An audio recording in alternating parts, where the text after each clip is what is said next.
தமிழர் கலாச்சாரம் அப்படிங்கிறது காதல் கலாச்சாரம், ஜாதி கலாச்சாரம் இல்லை. ஜாதிங்கிறது தமிழ் சொல் இல்லை. நம்மளுடைய சங்க இலக்கியங்களை பாருங்க, காதலை தான் கொண்டாடுது அது, இல்லையா? எத்தனை காதல் பாடல்கள்! ஒரு தமிழ் சினிமா காதல் இல்லாம இருக்கா? காதலை பார்த்து பார்த்து திரைப்படத்தில் பார்த்து பார்த்து ரசிக்கக்கூடிய ஒரு தமிழ் சமூகம் எப்படி காதலுக்கு விரோதமா இருக்கும்?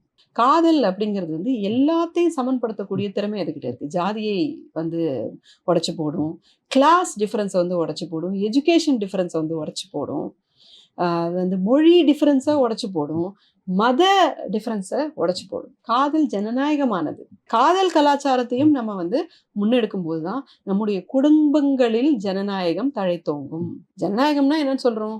சமத்துவம், சுதந்திரம், சகோதரத்துவம், இதெல்லாம் சொல்றோம். இது ஒரு குடும்பத்துல இருக்கா?